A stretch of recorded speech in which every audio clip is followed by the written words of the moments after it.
So, Revenge of the Sith was the final prequel released in 2005. George Lucas had actually announced this film is going to be the last Star Wars film. Well, we know now that that's not true. Disney's spewing out Star Wars films every second year. At the time, a lot of people thought this was truth. So, when people went to see this, they were most likely thinking it was going to be like the other two prequels, ranging from mediocre to bad at certain points. They are very wrong. Now I'm going to be getting into why this film is one of the best Star Wars films, or even science fiction films of all time. So, the film opens with the Battle of Coruscant already in place, since at the time the old Clone Wars from 2003 were still canon. For those who don't know, the show ended with the Chancellor being captured by General Grievous and being taken aboard his flagship. Then Anakin is told to go with Obi-Wan to retrieve them. Now in the opening, Anakin and Obi-Wan are flying to the flagship. This would likely be quite confusing for people who hadn't seen the show at this point, so there's a little bit of exposition for those who haven't seen the show to catch up on what's happening in the opening. Something I like about this opening is that it's straight into the action. If you compare the opening shots to The Phantom Menace, you can really see this.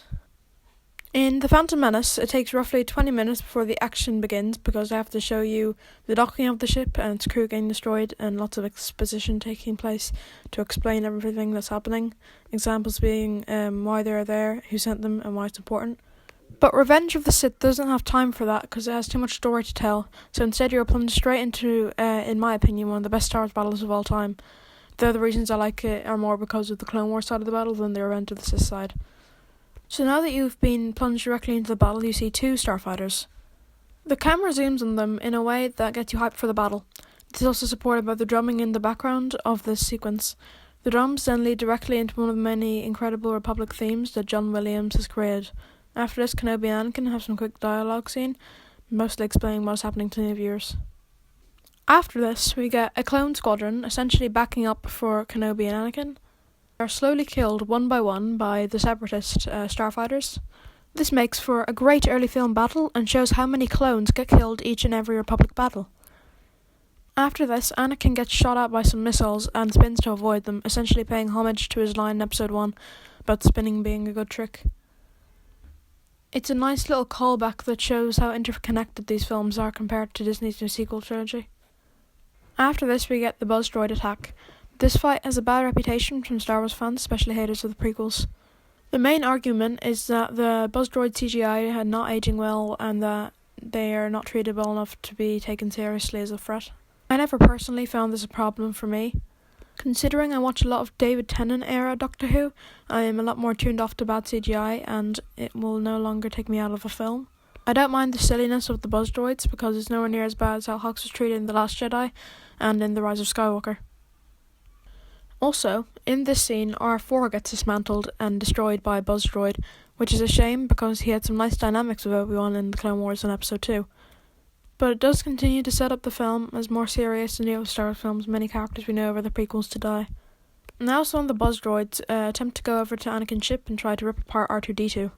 They're obviously unsuccessful as R2-D2 electrocutes them off the ship. Yet, Obi-Wan's ship is still covered in them. They are eating away at his ship, so Obi-Wan tells Anakin to go and leave him and go after the Chancellor. But obviously Anakin can't leave him, so instead he tries to knock them off with his ship by ramming his ship against the other ship. The Buzz Droids are mostly defeated, and Obi-Wan gets the rest off with evasive manoeuvres. Now that they have been defeated, they need to hurry to Grievous' flagship. As you know, the droid's only purpose was actually to stall them only. Anakin and Obi-Wan hurry to the flagship and get in by just dodging the closing door from the ship. Some complain about the scene having bad physics, but I don't hate it. They leap out of their ships as soon as they arrive and kill some B-1 battle droids with ease. They then go to the control module where they need R2-D2 to control the lift so they can get to the Chancellor. Recently, I was surprised to know there was actually a good half an hour of footage cut from this area of the film. Only some of the scenes that were actually cut were available to watch, so I watched some of them. Most of them were quite repetitive, but some were actually some pretty cool scenes, like when Jedi Master Shakti gets killed. I like it because it shows Grievous' more cool and powerful side than the rest of the film does, and that we only really got to see in the 2003 Clone Wars before this point. Anyway, then Kenobi and Anakin have some dialogue, and they decide to spring the inevitable trap that awaits them. Then we cut to General Grievous, who makes his first appearance in the film. This version of Grievous has been criticised over the years as not being as powerful as his Clone Wars counterpart, but there's an in-canon explanation for this, as Mace Windu clutched his young lungs at the end of Episode 3, also explaining his coughing throughout the film. His introductions scene still manages to make him menacing, however. The incredible Separatist theme plays, and he and his droids walk through the door of the ship into the control module. He then asks the captain about the situation, and he replies with the information that there are 2 Jedi aboard, and Grievous states that he was told by Count Dooku that it would happen. We then come back to Obi-Wan and Anakin as they fend off some droidicas and are backed into the lift full of B-1s. They destroy them with ease, as they are easily the weakest battle droid. After this, we cut to R2, and the 2 droids have arrived, and they have some dialogue that is generic but reasonable. Now that Obi-Wan and Anakin are in the lift, they understandably need to get out. They can tell R2 to activate the elevator so they can leave. What Obi-Wan doesn't know is that there are 2 droids also with R2, that they are just drawing attention to R2 than necessary. Also, something I only noticed on rewatch of the film is how banged up R2 is. It's understandable, but it's just a really nice touch to the design of R2. So now that the droids have spotted R2, he's obviously needed some way to defeat them that he doesn't have. He thinks up on the spot to pour oil onto the ground, which is of course highly flammable, and activates his jetpack function on his legs. This ignites the oil that the 2 droids are now standing in, and they get melted by the heavy amount of fire. They go to the Chancellor, prepared to untie him and set him free, but then out of the blue, from behind them comes Count Dooku. Just to show off his power, instead of walking downstairs, he literally just does a backflip over the railing. Some criticise this for being unrealistic to how a 70-year-old man could move his body, which obviously is considering that you don't see many 70-year-old men doing backflips. I don't mind it though personally, because it shows off his dark side power, with him being so old but can still backflip. Anyway, he unleashes his lightsaber and gets ready to fight them. Anakin and Obi-Wan activate their lightsabers as well as going into a fighting formation. Obi-Wan then says in this time we'll take them together, a reference to Attack of the Clones when Anakin tried to kill him on his own and got easily defeated. They fight for a while, then Obi-Wan gets knocked into a wall and Count Dooku crushes him with a railing. Now that Obi-Wan is out of the picture, it'd be easy to kill Anakin, except that Anakin, in his rage, taps into the dark side of the Force. He then attacks Dooku and cuts off his hands. He places his and Dooku's lightsabers around his neck in the position for execution. He's about to arrest him, and then Palpatine convinces him otherwise and says, "Do it." And then Palpatine does it. And Anakin does it. They then help Obi-Wan up, and they all leave. They get to the lift, and R2 is about to take them where they need to go. But then the ship takes a violent jolt to one side, and everything is tipped over. This is thanks to the Republic vessel clearly winning. Our main characters then fall down an elevator shaft and hang there, or hang on to things to stop their descent. They then climb out and arrive in the tunnel. We then cut to General Grievous in his command station, where he does his evil doings from. They arrive in a tunnel after escaping the mine shaft. Grievous then activated a ray shield. The ray shield is conveniently placed in the same hallways where our heroes are. They are captured and taken to General Grievous's command deck. Grievous and Anakin have a kind of back and forth battle. It was okay mostly. This is where George's writing does show though, but I think that you look past that dialogue of the film thanks to the incredible story. So R2-D2 frees them and they attack Grievous. Meanwhile, Palpatine is being taken by some B-1s backwards, so that he isn't able to escape. Though Obi-Wan easily saves him considering how stupid and useless the B-1s are. Grievous jumps off the top area of the command deck, landing at the bottom. Strangely, Grievous uses a Magna Guard stick instead of a lightsaber and obviously gets defeated easily, thanks to the fact lightsabers are significantly better than Magna Guard sticks. He then does a thing that if it weren't space would look just completely ridiculous and stupid. Basically what he does is he jumps out of the window by breaking the glass, then grapples back onto another part of the ship and gets into the ship through a trapdoor. It works fine looking back on it, because in space you aren't restricted by the rules of gravity. We then see how the outside of the ship is doing, and in short, not very well. It's getting absolutely demolished by the opposing Republic ship. This means that the ship will likely be crashing. So General Grievous launches the escape pods with him in one. After this, obviously Anakin and co can't leave the ship, so instead they have to attempt to land it. They enter the atmosphere of Coruscant and are set on fire. Some cooling ships come down and try to cool the ship by covering it in foam. The ship then lands with minimal damage to the main characters. So that would be the end of the Grievous area of the film. Overall, the sequence is mostly fixed in edit because if you add in the scenes that were cut from it, it makes it really hard to follow. The constant running back and forth of the cut version gets very repetitive. It's also over an hour long in the cut version. The only scene I'm really sad got cut would be the death of Shakti, because I think she deserved she deserved a proper death in the film. So her canon death is okay in this film, but I wish it wasn't cut.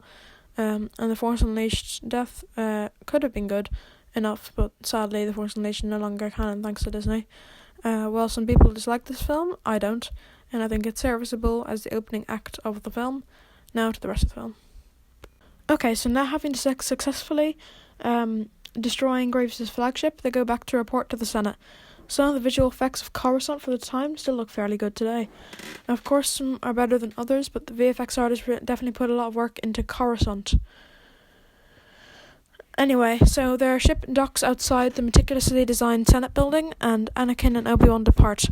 Obi-Wan doesn't want to go to the Senate building and instead goes to deal with the Jedi Council. Anakin greets Mace Windu, Jar Jar, the Chancellor, and some other nameless senators. The Chancellor congratulates Anakin on his successfulness in saving him and killing Dooku. They walk away and Anakin sees Padme and she tells him she's pregnant.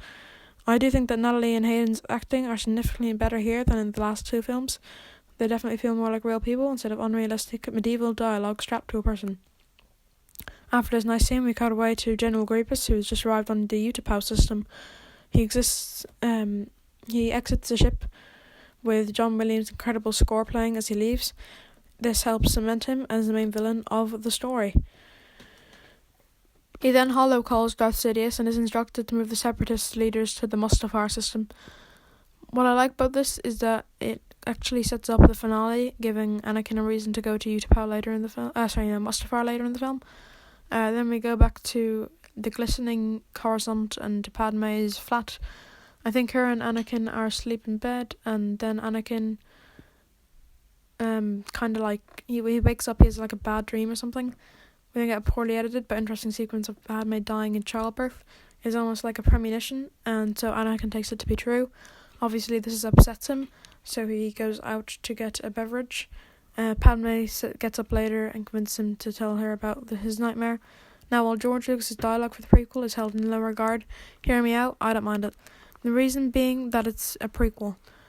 Now, that might sound strange, but basically, people have criticised dialogue for being too medieval and not how people would speak. But the whole point is that this is based in the medieval times of Star Wars, so they wouldn't speak the same as present day 1970, because this film is based a year before that. That's why I don't mind the dialogue between these two in this scene, but if you hate that type of writing, then the scene will be awful to you. After this, we go to Anakin, presumably a little bit after the last scene, in the Jedi therapy room, talking to Grandmaster Yoda. He's discussing the dream, and Yoda warns him about attachment leading to the dark side. I have no problems with the scene, except that the pacing's kind of ruined. I mean, the pacing in this film is a significant improvement over the last two films, but the middle half of this film is a prime example of the pacing falling a little short. This has never been too much of a problem for me, because I strangely enjoy films and shows with filler. Now, the film goes to about a few days in the future, with Anakin and Obi-Wan studying the holomap. You may have noticed that, strangely enough, the film has just made about a week in 6 minutes. This is because Star Wars films have a significant problem with time jumps, but I'll talk about that more in my Phantom Menace review, as it is by far the worst offender of this. They discuss the situation on other planets, and Obi-Wan gets rightfully worried about Anakin and his friendship with Palpatine. Speak of the devil, then go to Palpatine and Anakin, presumably right after his meeting with Obi-Wan. Kind of out of the blue, Palpatine randomly asks Anakin if he trusts him. He obviously says yes, because he can't exactly say no. Palpatine then asks Anakin to be his representative on the Jedi Council. After this, Palpatine requests the order to the Jedi Council to have Anakin on the council and grant him the rank of Master. They accept to have him on the council, but not to give him the rank of Master. This rightfully infuriates Anakin, and after they leave the Jedi Council session, Obi-Wan tells them that the reason they accepted the demand was that so he could spy on the Chancellor and keep the Order up to date on his doings. Anakin is again angry at this because it goes up against the Jedi Code, showing again that the Order has lost their way. His anger over the Council is also brought up again later in the near climax of the film. We then see Obi-Wan, Mace and Yoda on a Republic ship getting ready to drop Yoda off to go and deal with the droid attack on the Wookiees. During the travel, they discuss Anakin's assignment and Mace doesn't trust him with it, and Obi-Wan makes the argument that he is the chosen one and that he was meant to bring balance to the Force. But then Yoda suggests that maybe they have misread the prophecy, which of course they have, because they think that it means that he will destroy all the Sith, but instead it actually means that he will make an equal amount of Sith and Jedi. Before the next scene, we get another scene with Anakin and Padme, but it's pretty anticlimactic, and the scene ends the same as the last scene, so I'm not going to discuss it very much. It's basically just them talking, and that's about all there is to it. So then we get to the incredibly famous scene with Anakin being invited to a kind of show by the Chancellor. It's not really specified what it is, but anyway, he goes and sees Palpatine, and the two people already there leave them. One is Palpatine's EU's wife. The other is a reused Coleman Trevor model with darker skin. He then slyly manipulates Anakin for a bit and tells him the tragedy of Darth Plagueis the Wise. Something I liked about the scene that I only noticed on rewatch of the film is in the pain in Palpatine's eyes when he says Plagueis' apprentices, or he, killed him in his sleep. It's a nice detail that I never really picked up on before. Then begins the Kashyyyk battle. This area is mostly cut sadly due to length, though what we did get was utterly spectacular in many ways. After about 20 minutes of no action, we do get a nice quick sequence here. It begins with Yoda's transportation ship flying above the battle to land at the command centre. Then the camera shows us the battle beneath where droids, Wookiees and clones are fighting. Wookiees are fighting with the droids brutally thanks to them not being advanced enough to have that many weapons that could take down droids. The CGI hasn't aged that well, but I don't mind it because, as I said earlier, I'm desensitized to it. One cool thing about the sequence is that it shows that not everything was well and good after Dooku died, and that there is still calamity and death going on in the galaxy. After this climactic scene, we go to Anakin and Obi-Wan, as Obi-Wan is preparing to leave to go to Utapau system to destroy General Grievous. We have a conversation to lift Anakin's spirits, and then Obi-Wan sets off to leave. This area of the film's main purpose is really just to set up the finale of the film, so I'm not going to be talking about that too much. So now I will be talking about the Utapau area of the film. So this area of the film is very hit and miss. Some of this area is incredible and interesting with nice fight scenes and character interactions, but some of this are a little poor. Now, I'm not saying I hate them, but I just don't think they fit very well with the rest of the film. The part that I'm talking about is the majority of the Grievous fight. The reason that I dislike it is that it doesn't really fit well with the rest of the film. It's too comical and overly silly, with Grievous doing spider legs and clapping with them. It takes away any level of threat established for Grievous up to this point, and is a shame too, to see that they have broken his character down to the bare minimum. Some say that his character was broken at the start of the film, but in my opinion, they just changed why he's threatening from brawn to brain. It's annoying that they did this, but they had dug themselves into a giant hole with the 2003 Clone Wars show. They had made an undefeatable villain and had to slowly take down his threat level until he's basically twirling his moustache. Anyway, aside from that area of the sequence, I think the rest of the battle is actually fairly good. Especially with the CGI with the Battle of the Clones, it is significantly improved and the camera work for it is nice. The next part of the film is a significant improvement. This part is the area of the film that is the Mace Windu versus Palpatine fight. This part is so good. I love it because of its character moments. Basically, what happens is that Anakin finds out that Palpatine is the Sith Lord and goes and tells Mace Windu and the other Jedi High Council members about it. They go to arrest the Chancellor, and he leaps out of his seat and twirls in the air and just kills 3 highly trained Jedi Knight High Council members just to show how powerful he is, then proceeding to take on Jedi Master Mace Windu, second only to Yoda himself in one-to-one combat. This shows Palpatine's power and his agility. Anyway, eventually he is backed into a corner by Windu, and we get one of the best character interactions of the Star Wars saga. Anakin walks through a door and stares at them both. Then Palpatine looks up at him with pleading eyes and tries to convince him to help him with his mischievous plan. Mace then replies more in anger that he needs to kill Palpatine because he is too dangerous to be kept alive, a nice mirroring to earlier in the film when Palpatine said that about Dooku. They keep fighting one another verbally and literally, with Palpatine shooting lightning at Mace Windu and him deflecting it onto Palpatine, revealing his hideous and scarred face. Finally, Anakin makes his choice and chops off Mace Windu's hand. Then Palpatine electrocutes him out of the window. Now that is over, the rest of the film begins. So if the last third was its own Star Wars film, it by far would be the best Star Wars film. It's so incredible and it's just superb. So, I will be talking about all the different sequences in their own area. I will start with the incredible Order 66 sequence. Now, when the film first came out, this sequence was lightly considered a little flat, considering that the only one of those Jedi that gets killed, you know enough to even care about a little bit, is Ki-Adi-Mundi. The rest of these Jedi, when this came out, were just fun little extras that no one knew about. But nowadays, with The Clone Wars and Clone Wars, you get to learn about the characters more and care about them. This makes it so much better when all the Jedi you know die. So let's start with Ki-Adi-Mundi. In this scene, Ki-Adi-Mundi is attacking a droid army on a siege planet.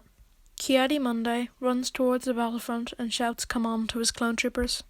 The camera zooms on the troopers' boots as they slide across the snow and stop.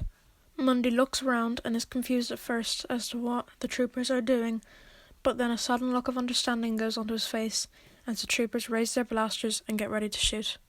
But it was too late. He deflects the first few blaster bolts, but there's too many of them and he gets shot down. This moment is so good because it shows what Palpatine is really capable of and what he's been doing this whole time. There is one other Order 66 death I'd like to talk about. That will be the death of Plo Koon. This scene is so good because of the fan service of Plo Koon. Now, on first glance, it may look like it's just a normal boring death of being shot out of the sky. But really, if you look closely, he started evasive maneuvers before being attacked. This shows that before getting shot down, he actually realised that Order 66 had been issued. This means George decided to make Plo more powerful than another Jedi. It's just a nice touch that I thought I would mention. Now there are two more sequences that I would like to talk about. First is the Yoda versus Palpatine sequence. So this sequence is intercut with the Mustafar sequence, but I think to pay homage to them both, I'll do them both individually. Alright, so the Yoda sequence is fairly good. While the Mustafar sequence is better, I enjoy the sequence for what it is. It is the final failure of the Jedi Order, and it shows how unprepared the Jedi civilization is for the return of a Sith. So Yoda walks into Palpatine's lair like he owns the place and kills Palpatine's two guards. Strangely, Palpatine doesn't seem particularly surprised to see him alive, but then again, Yoda is the most powerful Jedi. So they fight for a bit before going into the Senate chambers. Palpatine then throws the Senate pods at Yoda, which is an entertaining sequence. Then we see Palpatine using Force Lightning, and Yoda deflects it back like what happened in Episode 2. Eventually, Palpatine beats Yoda, and Yoda goes into exile. This is a really interesting fight as it shows the emotion of Yoda for failing and letting the Sith take the galaxy. It's very ironic as Yoda and the rest of the council just sat around while the Sith rose. Now finally, before the end of this video, I will talk about the Mustafar area of the film. So I don't want to talk about it too much, but basically, my opinion on this fight is that it's one of the best in Star Wars, maybe sci-fi in general. The thing is, that is so powerful because of its subtlety. All the things that happen mean something. The machinery being destroyed by the rising lava levels symbolises the destruction of corporations and capitalism from the Republic. Obi-Wan finally defeats Anakin. I think that the conversation they have is one of the best in the series. I love the sequence overall so much, and it's a really nice final act of the film. So that's basically all my thoughts on the film. I love it so much, and it is my second favourite Star Wars film, second only to Return of the Jedi. In my next video, I'll be doing a Phantom Menace review. Anyway, thanks for watching, be sure to like and subscribe. Bye.